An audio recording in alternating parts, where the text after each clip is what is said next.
इतिहास में यानी कि मॉडर्न इंडिया में एक चैप्टर है भारत में शिक्षा का विकास। यानी वो शिक्षा का विकास जो ब्रिटिश काल के दौरान ब्रिटिश हुकूमत के द्वारा किया गया है, उसी की चर्चा चल रही है। इसमें हम लोग इस समय कहाँ हैं? हरटोंग शिक्षा आयोग या हरटोंग शिक्षा समिति, जिसका गठन कब किया गया था? 1929 में। अब हमें ये जानना है इसमें, इस समिति में जो सीधा सवाल क्या होता है। वैसे अगर देखा जाए तो मैचिंग टाइप क्वेश्चन बनाए जाते हैं, तो सुमेध करने के क्वेश्चन में खासकर प्री एग्जाम में, जैसे वो डिस्पैच कब का है ना, सैडलर आयोग कब का है, विश्वविद्यालय शिक्षा आयोग कब गठित हुआ, कलकत्ता विश्वविद्यालय आयोग किसे कहते हैं, है ना। ये सारे जितने कमीशन बने हुए हैं, यह हंटर कमीशन कब का है, तो उनका समय, वो डिस्पैच 1854, हंटर कमीशन 1882-83। तो ये सीधा सवाल समय पर होता है। लेकिन कभी कभी पूछ लिया जाता है कि ये गठित क्यों किया गया, जो पैटर्न बदल रहा है उस पैटर्न के अकॉर्डिंग देखा जाए, तो सवाल ये किया जाए कि हरटोंग शिक्षा समिति क्यों गठित की गई 1929 में। क्योंकि इसके पहले अगर ये देखा जाए तो 1917 में माइकल सैडलर की अध्यक्षता में सैडलर आयोग का गठन किया गया था, जिसमें 2 भारतीयों को भी स्थान दिया गया। वो 2 भारतीय कौन है? डॉक्टर आशुतोष मुखर्जी, और दूसरा कौन है? डॉक्टर जियाउद्दीन अहमद।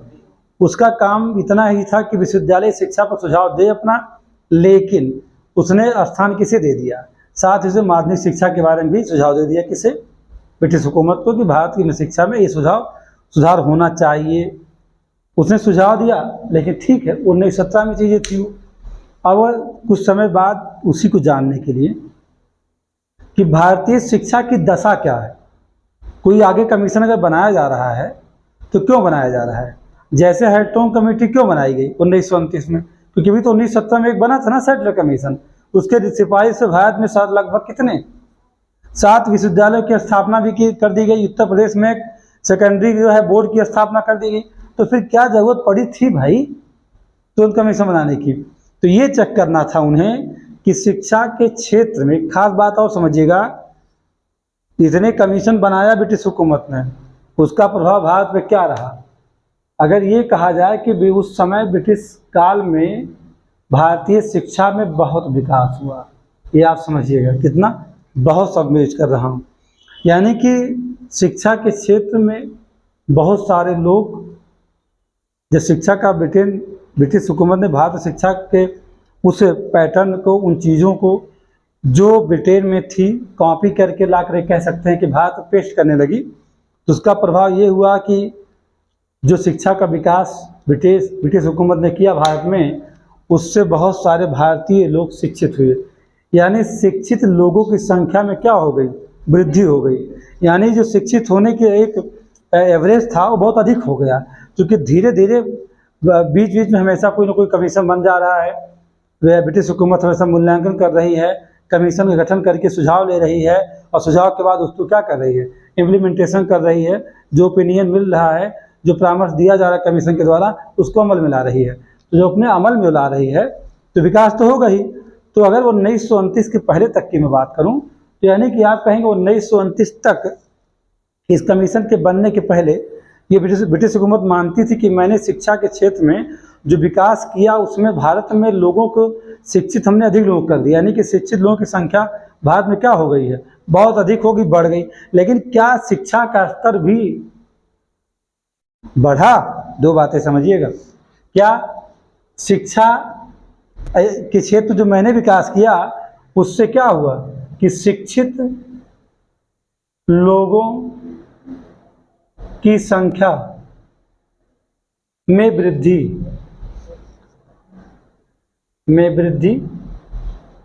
तो हो गई। लेकिन क्या लोग जो बढ़े, जो संख्या बढ़ी, क्या वहाँ पर शिक्षा का स्तर भी ऊंचा हुआ या नहीं हुआ? यानी जो एजुकेशन का लेवल था, क्या वप हुआ, या कहीं ऐसा तो नहीं है कि उसके स्तर में कमी आई? तो करेक्ट, इसके आयोग के गठन के पीछे यही कहानी है कि शिक्षित लोगों की संख्या तो बढ़ गई, लेकिन जो शिक्षा का स्तर था वो क्या हुआ? कम हो गया। कम हुआ यानी घट गया, या कह सकते उच्च नहीं, निम्न होने लगा। अब एक एग्जाम्पल समझिएगा। गांव में निरहु भी हैं और घुरहु भी, 2 लोग थे। निरहु चले गए कहाँ? बीएचयू में पढ़ने के लिए, और घुरहु कहाँ पढ़ लिए? अवध विश्वविद्यालय में।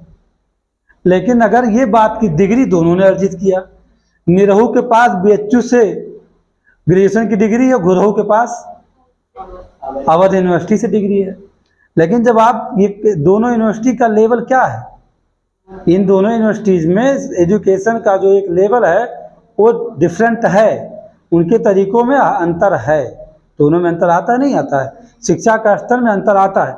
लेकिन हो क्या रहा है कि बीएचयू में पढ़ने वाले निरहु गाना गाना शुरू कर दे रहे हैं। वो गाना गा रहे हैं, उन्होंने इतिहास भूगोल क्या पढ़ा उनको कुछ पता ही नहीं है। उनका कोई बौद्धिक विकास हुआ ही नहीं, उनका कोई बौद्धिक विकास नहीं हुआ, जबकि वो विश्वविद्यालय स्तर की शिक्षा लेके वापस चले आए गाँव। घुरहु अवध यूनिवर्सिटी में डिग्री कंप्लीट करने के बाद वो भी चले गए गाँव, यानी उन्होंने भी अपना विश्वविद्यालय शिक्षा को मेंटेन किया। जो उनकी हायर एजुकेशन था, दोनों लोगों चले गए गाँव। वहीं निरहु बैठ करके पंचायत कर रहे हैं, उन्हें इतिहास भूगोल जो भी पढ़ा था कुछ भी नहीं पता, क्योंकि उनका बौद्धिक विकास हुआ नहीं। घुरहु को नौकरी नहीं मिली थी। घुरहु ने एनवायरनमेंट, जियोग्राफी एंड हिस्ट्री का, कॉन्स्टिट्यूशन का जो स्टडी किया था, उसके बल पे जो उनके पास खेती थी उसमें पूरी एनर्जी लगा दिया। भांटा, जो भंटा, जो बैगन, जो टमाटर, जो भी आलू, सबका उत्पादन करना शुरू किया। और धीरे धीरे देखते देखते घुरहु गांव के बन गए सरपंच, और निरहु कहाँ रह गए? चाय की दुकान में बैठे रह गए। तो यानी कि यही चेक करना था कि क्या जो शिक्षा दी जा रही है, शिक्षित होने वाले लोगों की संख्या तो बढ़ रही है, लेकिन क्या शिक्षा का स्तर उच्च हो रहा है कि नहीं हो रहा है? अब वर्तमान की अगर मैं बात करूं तो वर्तमान में डिग्रियां बहुत लोगों के पास हैं, लेकिन उनसे अगर ये कहा जाए ज्ञान और बौद्धिक क्षमता विकास हुआ या नहीं हुआ, तो इसमें अगर ये कहा जाए तो आज वर्तमान में अगर 20 साल पहले के एजुकेशन को देखा जाए और 20 साल के बाद को देखा जाए, यानी कि 2000 के बाद का जो भी एजुकेशन सिस्टम है भारत में, यहाँ शिक्षा का स्तर गिरा है। यहाँ पढ़ते सब लोग, डिग्रियां हर किसी के पास हैं। 2000 में, शायद 2000 गलत बात कर रहा हूँ, ये मैं अगर ये कहूँ कि 2010 तक की बात करेंगे, 2010-11 तक की बात करेंगे, तो कहीं ना कहीं शिक्षा का जो स्तर भारत में, लोग जिस क्लास में होते हैं उतना उनका बौद्धिक विकास भी होता है। अब क्या है कि जैसे क्लास 8th में थे वैसे ग्रेजुएशन में पहुंच जाते, यूनिवर्सिटी में भी क्लास करते हैं, डिग्री भी लेके चले आते हैं, तब पर भी जब भी आप कोई बात करेंगे तो कोई जवाब नहीं देंगे, गाल पे हाथ रख के सेंकते रहेंगे। समझ गए? तो मतलब कि शिक्षा के स्तर का विकास हो रहा है, शिक्षा का स्तर गिर रहा है। विश्वविद्यालय बहुत हैं, टीचर्स बहुत हैं, लोग, एक डिग्री कॉलेज की बात मैं करूं तो 24,000 बच्चे वहां से पास आउट हो रहे हैं पर ईयर। वाह, क्या बात है। कुछ ऐसे डिग्री कॉलेज जहां से 10,000 बच्चे ग्रेजुएशन को फाइनल करके बाहर निकल रहे हैं। लेकिन ऐसी एक स्थिति है, अगर संख्या तो उनकी बढ़ रही है, लेकिन क्या उनका स्तर मेंटेन हो रहा है? बौद्धिक विकास हुआ क्या? देश के किसी काम के हैं वो? ये चर्चा का विषय है, और हमारी सरकार को इस पर एक बार जरूर बहस करना चाहिए। बहस करना चाहिए कहाँ? टीवी चैनलों पर इसके बारे में जरूर चर्चा होनी चाहिए कि भारतीय शिक्षा की दिशा क्या है। इस समय की ऐसी स्थिति है, जो कि मैं हार्टोग कमेटी को पढ़ा रहा हूँ, तो उस समय तो ब्रिटिश हुकूमत ने हार्टोग कमेटी 1929 से बना करके इस बात को जानना चाहा कि भारतीय जो शिक्षित हो रहे हैं उनकी संख्या तो बढ़ रही है, लेकिन क्या एजुकेशन लेवल कहाँ है? क्या जो शिक्षित हो रहे हैं उनका बौद्धिक विकास हुआ? क्या वो, अगर उनका बौद्धिक विकास नहीं हुआ तो देश का विकास कैसे कर सकते हैं? वो तो उनसे पूछा जाता है जब वर्तमान की, तब की बात छोड़िए, उस समय सीधी हार्टोग कमेटी आ गई। वर्तमान की बात करोगे तो ये बात निकल के आती है कि पूछोगे आपने क्या किया? ग्रेजुएशन किए हैं। कब किया? 2018 में किए, 2022 में किए। क्या सब्जेक्ट था? बच्चा शांत हो जाएगा, ऐसे रखेगा, हिस्ट्री, ज्योग्राफी थी या डिफरेंस था, जो भी है, ऐसे उलझ जाएगा। 1 से 2 मिनट बाद वो बताएगा मेरे सब्जेक्ट थे। उसके बाद आप कहेंगे कि ये बताइए कि आपके किसी एक सब्जेक्ट में आप पूछ लीजिए कि उस पेपर का नाम बता दो, तो वो जानते क्या करेगा, जो थर्ड ईयर में रहा पेपर वो फर्स्ट ईयर में ले जाएगा, और जो फर्स्ट ईयर में था वो सेकंड ईयर में लाएगा, और जो सेकंड पेपर था उसे फर्स्ट बना देगा, और जो फर्स्ट था वो सेकंड बना देगा। ये है एजुकेशन लेवल। तो इस पे भारत की शिक्षा व्यवस्था को जो स्तर है वो बहुत नीचे है। जब बच्चे को अपना पेपर नहीं पता है तो ये समझ सकते हैं कि उसका बौद्धिक विकास बिल्कुल ही नहीं होगा। अगर बौद्धिक विकास हो जाता तो मुझे लगता है कि ये जो शिक्षा दी जा रही है उसकी सार्थकता सिद्ध तभी होगी जब उसका विकास होगा। कैसा बौद्धिक विकास, यानी कि आपकी जो आयु है उस आयु से आपकी वास्तविक आयु में अंतर आना चाहिए। अगर आप पढ़ने लिखने के बाद भी आप वही हैं, आपकी उम्र हो गई है 20 साल, आप 20 ईयर्स के हैं, अब आपका ब्रेन भी अगर 20 ईयर्स पे ही रन कर रहा है तो इसका मतलब कि आप स्नातक करने के बाद भी निरहु ही हैं। निरहु तो गाना गा के चुनाव लड़ के सांसद बन गए, आप शायद वो भी न बन पाओ, है ना। मैं उनकी बात नहीं कर रहा हूँ भाई, देखिए वो मैं एक एग्जाम्पल दिया हूँ, निरहु एक एग्जाम्पल में है, बाकी वो निरहु गायक हैं भोजपुरी के भाई सितारे, उनकी बात दूसरी है ना। तो 20 ईयर्स आपकी एज हो और आप 20 ईयर्स आपकी एज हो और आपने ग्रेजुएशन कंप्लीट कर लिया, आपका बौद्धिक विकास नहीं हुआ, आपके ब्रेन की आयु आपकी शरीर की जो आयु है दोनों की एज 20 है, तो ये समझ लीजिएगा कि शिक्षा का विकास नहीं होगा। यह एक सोचनीय प्रश्न है, यह हमारी देश की सरकार को फिर जरूर विचार करना चाहिए। जब ब्रिटिश सरकार कर सकती तो वर्तमान सरकार को जरूर करना चाहिए।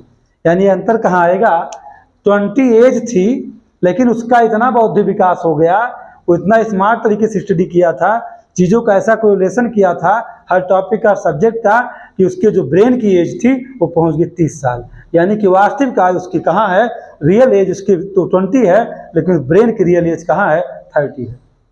तो ये ऐसे लोग प्रशासनिक सेवा में होते हैं, ऐसे लोग बड़े बड़े राजनेता होते हैं। हमारे मोदी जी शिक्षा व्यवस्था में कहीं भी हो, कितना कम डिग्रियों बड़ा विवाद है, कितना कम पढ़े हो, लेकिन उनका जो ब्रेन का एज है वो 100 साल प्लस है, ये जानिएगा। तो यानी आपके ब्रेन की शिक्षा का विकास जो होता है उसका जो हमें शिक्षा दी जाती है उसका टारगेट यही है, क्योंकि इतिहास पागलों का अस्पताल है। मैं कई बार कहा हूँ, मानसिक रोगियों का। कितना भी कोई जड़ मूर्ख हो, इतिहास सही से अगर पढ़ ले गया तो उसकी बुद्धि खुल जाएगी। यानी इसका जो मैंने कहा ना, उसकी ब्रेन की एज बढ़ जाएगी, ये समझिएगा। 30 साल पहुंचा दिया। तो ये डिफरेंट आना चाहिए। ये डिफरेंट जब तक नहीं आएगा तो एजुकेशन लेवल कहाँ मेंटेन है, नहीं हुआ ना। आप कहाँ थे 20 साल में की एज में, आप ग्रेजुएशन करके लौट आए थे और गांव में थे, पता क्या लगा आपके बगल पड़ोस में 10 क्लास 10 में पढ़ने वाला बच्चा, अब आपका जो बौद्धिक स्तर है दोनों का सेम है। तो ये आप समझ सकते हैं शिक्षा का स्तर गिरा कि नहीं गिरा। एक तरफ तो गिर रहा है, एक तरफ उठ रहा है। ये 10 साल क्लास 10 में पढ़ने वाले की समझ आपसे आपकी 20 होने के बाद उतनी है, यानी कि आपकी जाहिर सी बात उसका जो ब्रेन का एज है वो कितना है, 10 साल आगे है आपसे।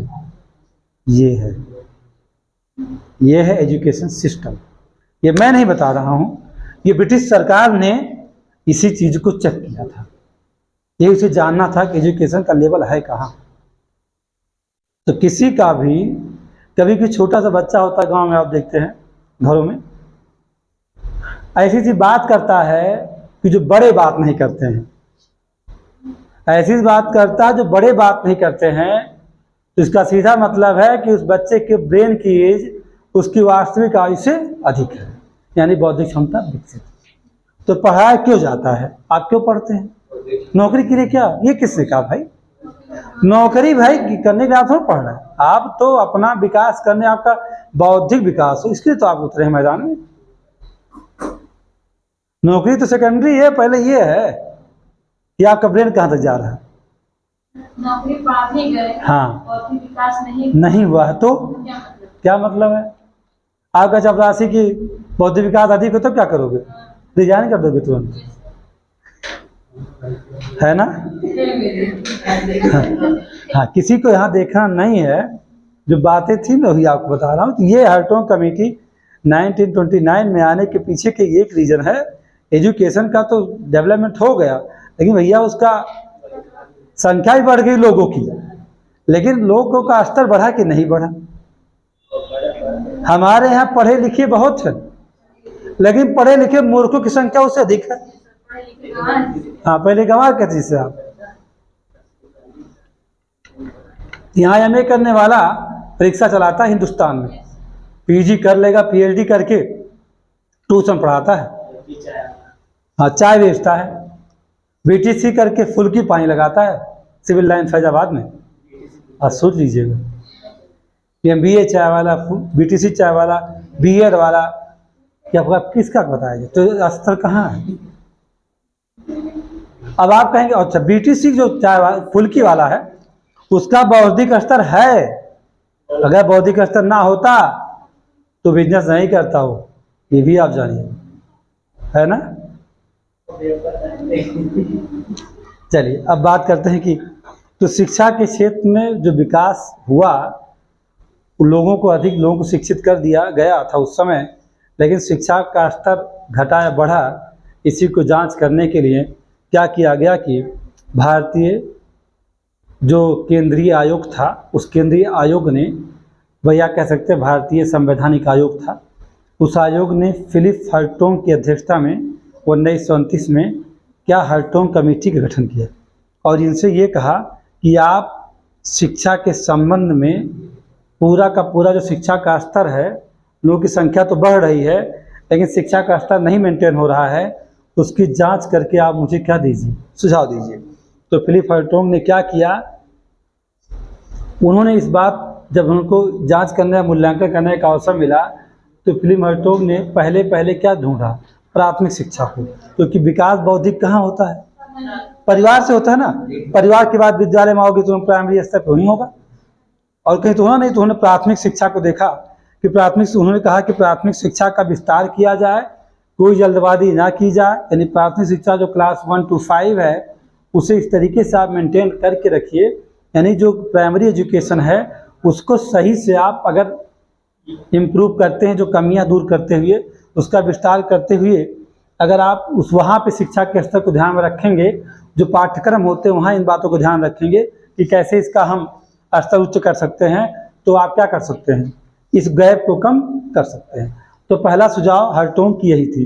दूसरा सुझाव ये था कि जो 8वीं, मान लीजिए कोई बच्चा, पहले क्या कहा इन्होंने, हर्टोग ने पहले कहा दिया प्राथमिक, यानी प्राथमिक शिक्षा का क्या कर दो, विस्तार करो भाई, पहली बात कहा। और विस्तार कैसा विस्तार, जल्दबाजी नहीं। कोई कहता कि सर हम तो क्लास 1 में थे ना, हमको आने लगा था, मम्मी लोग क्लास 3 में हमको पहुंचा दी, कूदा दी, मतलब बोलते हैं ना ऐसे कि हम कूद गए क्लास। अरे कूद गए, लेकिन तुम्हारा ब्रेनवा नहीं कूदा, शरीरिया कूद गई। तो शरीरिया भीम की भी कूद गई थी, श्री कृष्ण ना होता दुर्योधन को मार ना पाते। भैंस अगर समझदार होती तो हाथ बजाने से रास्ता छोड़ देती, ये समझिएगा। गाय और भैंस दो जानवर, गाय बनोगे भैंस बनोगे, भैंस बनोगे तो रास्ता नहीं छोड़ोगे। गाय और भैंस के बौद्धिक स्तर में अंतर है, नहीं है।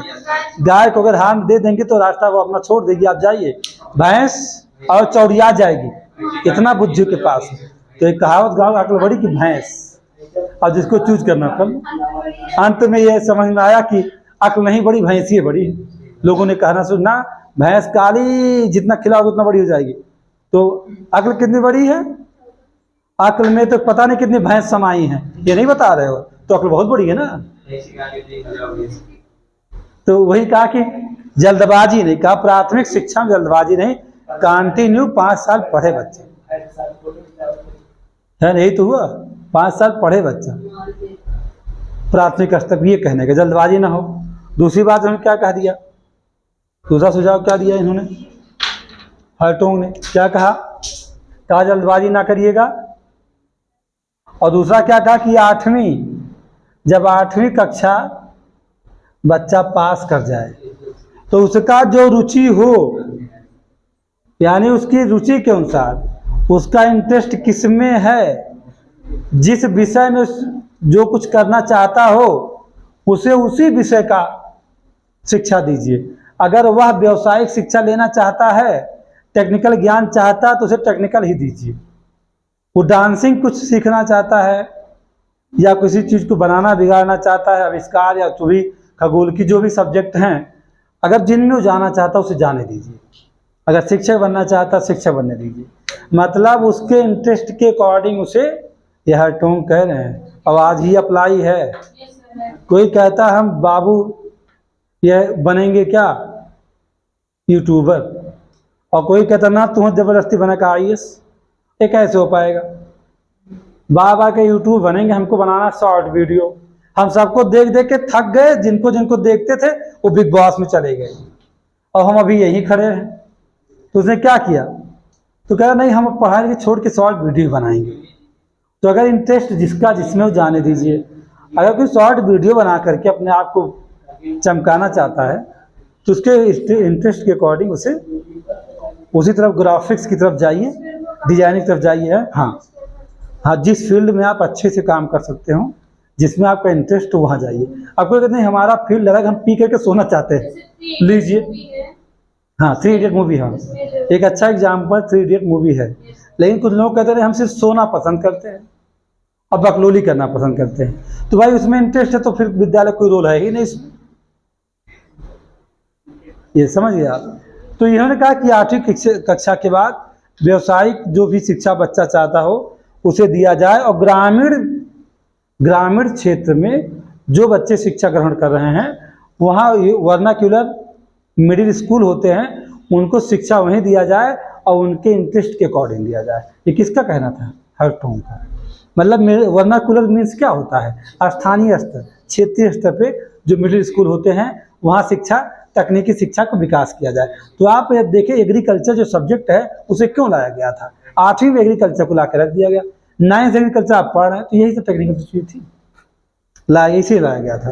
ये भी कहा गया कि शिक्षा, ये भी बात है, हाई स्कूल तक उसे जाने दीजिए उसके इंटरेस्ट के अकॉर्डिंग।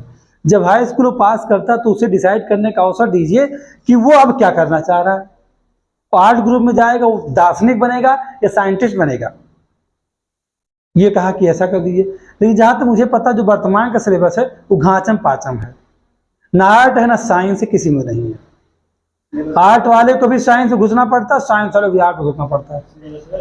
सिलेबस से कोई मतलब समझ नहीं आता क्या कर दिया गया है, मतलब इंटरेस्ट के अकॉर्डिंग वहाँ वेरिएशन नहीं रखा गया, जबकि रखना चाहिए था, है ना, ये कमी है। उसके बाद उसने कहा कि विश्वविद्यालय की जो शिक्षा है ना उसे योग्य विद्यार्थियों तक सीमित कर दिया जाए। इन निरहु जैसे लोग एडमिशन ना लो, यानी कि यूनिवर्सिटी में एंट्रेंस करवाइए, प्रवेश परीक्षा का आयोजन करो, कहीं किसी तरीके से ढूंढो, आप ये चेक करो कि कौन कितना योग्य है, तब उसे हायर एजुकेशन दीजिए। इन विश्वविद्यालय शिक्षा में यानी डिग्री कॉलेजों की भी बात है, जो डिग्री कॉलेज में एडमिशन लेना चाहते हैं, नेहरू गुरु कतवारों मुँह उठाए चले आए, और पापा मम्मी 20 दिन एडमिशन करवा चले आए, एग्जाम दे चला गए खाली। जैसे बहुत सारे लोग, अब ना ही नाम लेना है, एडमिशन ले लिया गया, प्रैक्टिकल भी नहीं दिया गया, 5 एग्जाम तक डिग्री ले लिया गया, तो मतलब निकला क्या। तो हम एक डिग्री ऐसा लिए हैं जिसे हम नहीं गए हैं कभी, तो जब आप समझ सकते हैं। तो ऐसे लोग का एडमिशन नहीं होना चाहिए। कह रहा कि विश्वविद्यालय में अगर आप चाहते हैं कि योग्य लोगों की शिक्षा का स्तर मेंटेन हो तो यूनिवर्सिटी लेवल पे जो हायर एजुकेशन दिया जा रहा है उसमें विदाउट एंट्रेंस एडमिशन ना हो, समझ गए। एंट्रेंस हो, जब बच्चा पास करेगा तब आएगा।